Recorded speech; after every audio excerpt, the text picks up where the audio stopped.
I used to work at this ice cream shop that had a policy. If you brought your own bananas on Thursdays, you got 50% off an ice cream sundae. And I had this family come in and they had 2 kids and they brought 4 bananas. And the dad gets to the counter, puts the bananas down and says, we'll have 2 sundaes, 2 bananas in each sundae. And it's kind of a lot of banana, but I'm not judging. And hey, fruit's good for you, right? So take the bananas, go to make the sundaes. And when I'm done, I bring them back to the family to ring them up. And I say, that will be $5. And dad says, nice try, but it's Thursday. And I said, yeah, it's half off today. These are normally $5 a piece. And he's getting agitated and he says, no, it's 50% off if you bring your own banana. And we brought 2 bananas per sundae. So that means we don't pay anything. And I said, I don't really think that's how it works. And he says, you don't think that's how math works? And I say, I just don't think that's what the sign means. And that makes him very angry. And I was 14 at the time. And if I'm afraid of confrontation now, I was absolutely terrified then. So I'm just kind of shaking. And he says, well, let's think about this. What's 10 minus 50% times 2? And I say, I don't know. And he says, it's 0. That's the answer. And listen, numbers have never really been my thing, but I'm trying to see where he's coming from. And I think about it and I say, listen, even if that was how it worked, I still think it would actually be $2.50. And that really pisses him off. And he says, let me talk to your manager.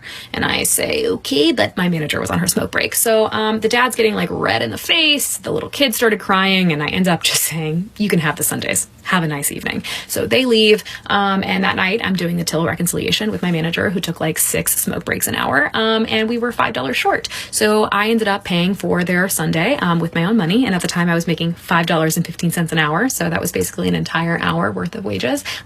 So anyways, I really hope those little kids enjoyed their sundae and that they grew up to be absolutely nothing like their father.